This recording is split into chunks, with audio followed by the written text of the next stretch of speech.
I'd like to introduce my dear friend, Mark Johnson from GLDN. If you aren't aware of GLDN, I know that Valentine's Day isn't close. What's the nearest holiday? Christmas is coming up, and they make beautiful handmade jewelry. They started on, actually, Mark, why don't you'll do a better job than this. Why don't you introduce your organization and then take it over from there? Great, thanks, Tucker. I work for GLDN Inc. and I'm the COO, and hiding in the group of people is Chrissy Lavdovsky, our founder and CEO. And as Tucker mentioned, we're a online direct-to-consumer jewelry company. We're really a startup. We've been in business about 7 years. We make jewelry up north in LaConna and Bellingham, Washington, and sell online through 2 websites.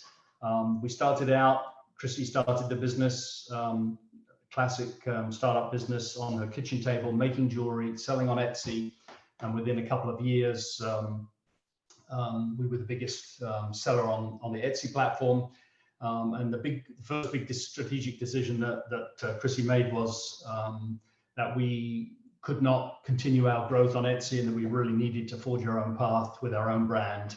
And we launched the GLDN.com website in 2016, and that's really been our growth platform, although we are still on Etsy as well. So, but our business model lends itself well to lean. Most of what we make is made to order. Chris's philosophy has always been why make jewelry and then spend a lot of money on marketing to try to persuade people to buy it? Why not just ask them what they want and then make it for them? So we're mostly a make-to-order operation, and everything's made here in Washington State, and that's what we do. And we're getting ready for our busy Christmas period. So to talk about strategy for a few minutes, obviously we're a small company. We have about 80 employees, and almost everybody in the company is homegrown. I was brought in from the outside about 2 years ago, so I have some experience from larger companies. And one of the big challenges is to sort of take some of the disciplines that I've learned in bigger companies and find out what is the right size for our operation. And I want to go back to Jeff's soccer analogy. If we're thinking about soccer as strategy, we're the first grade team right now, where the ball moves from one part of the pitch to the other, and then we all chase after it and try to get it and point it towards the goal. And but we've had one. There's always one player who's head and shoulders above everyone else, and that's been Chrissy, and she's been the person to sort of shout the strategy, and this is what the team needs to do for the longest time. What we're really trying to do is to nail down our vision, mission, purpose at this point, so that can inform our strategy. And most of our strategic decisions have been pretty organic and driven from the top so far. So we're trying to mature ourselves and pass the ball more and get more collaboration around what strategy looks like. I got a document. I'm not going to kill you with slides, but I've got 2 slides I just wanted to show you to talk about how we're thinking about strategy and some of the things that we've done wrong, and kind of how our great ambitions around strategy got derailed this year with COVID-19. So I'm going to share my screen for a sec here.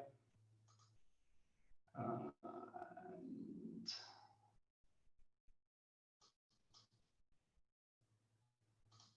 there we go.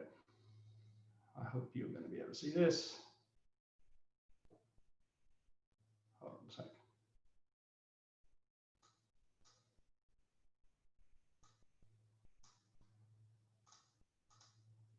Okay, Tucker, give me a verbal if you can see the strategy thoughts slide here. Not yet. Not yet. Not okay, yet. Hold on. You do have permission to. I've granted that. Okay. Go back here. That. Okay. There we go. Yeah, it's doing okay. things. Perfect. Yeah. Hold on. And where am I? a second. Okay.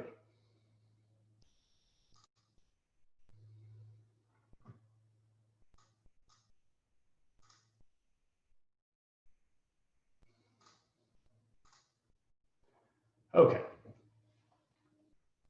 Can you see that now? Perfect. Yep, thanks.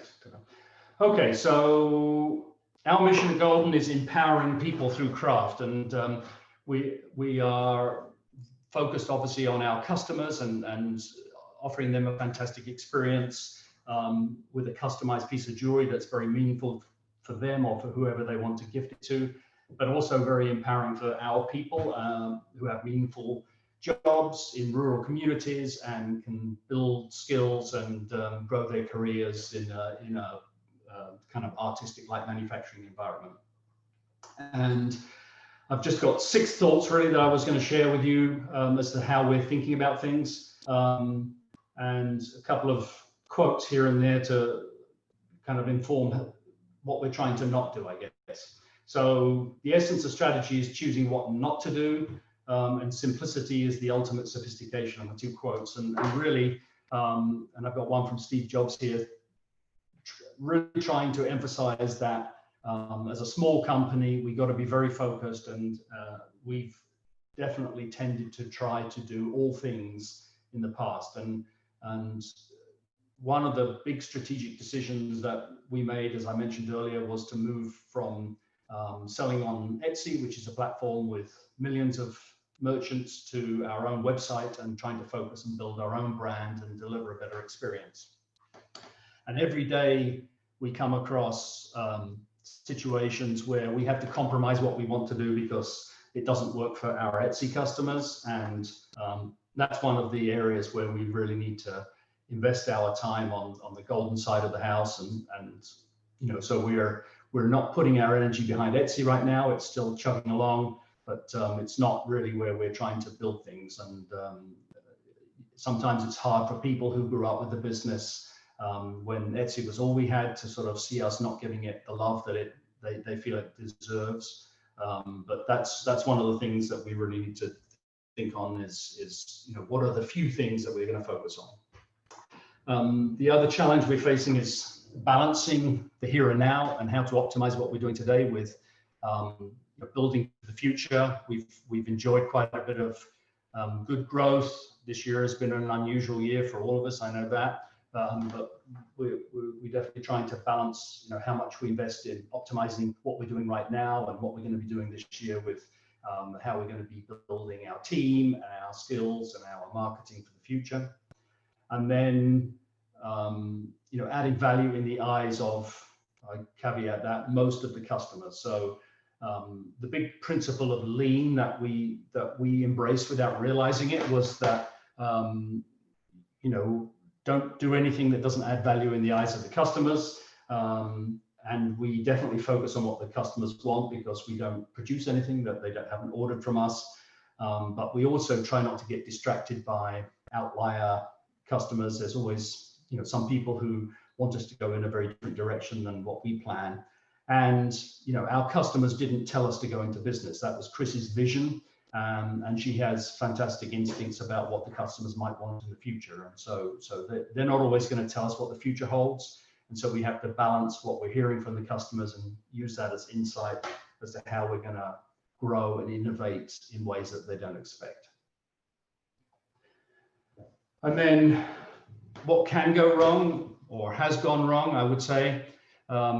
Obviously, our focus of trying to balance the here and now and next year changed this year on March the 23rd, when all of our makers in our 2 locations were sent home because of the COVID lockdown, and we had to pivot very quickly to stay in business. And we ended up sending all of our makers home with their tools. We bought a couple of vans and started delivering raw materials to their houses. And, you know, for about 3 or 4 months, we were making jewelry in about 35 different jewelry makers' homes, delivering the raw materials, giving them the orders from the customers, picking up the finished goods, and then shipping them from our locations. And we were in survival mode and focused very much on the next day, next week. But we did learn a lot of interesting things during that period that are going to help us in the future.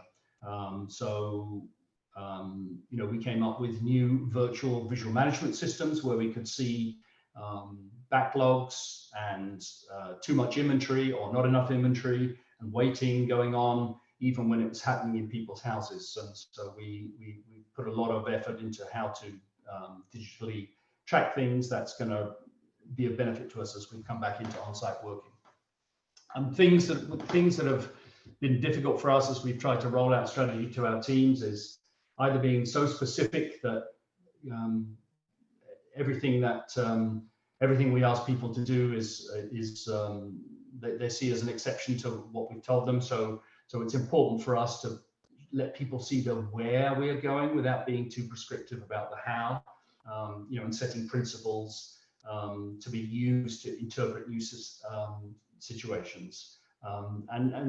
Stories and examples are great, but we just need to be careful. We found we need to be careful with how we use those examples so that they don't become that's the only way to do things. Being inflexible, this is a year we've all had to be flexible, but if we just keep doing what we're doing, we're going to end up where we're heading, which if we hadn't changed things in March, we would not be in business right now. But it's very important to not get so anchored in your strategy that you don't respond or reserve the right to get smarter with new information. And then the last one, which I think is, I'd love to hear other people's thoughts on this, is keeping our strategy secret. This was something where, not that we did not want to share it with people, but we were,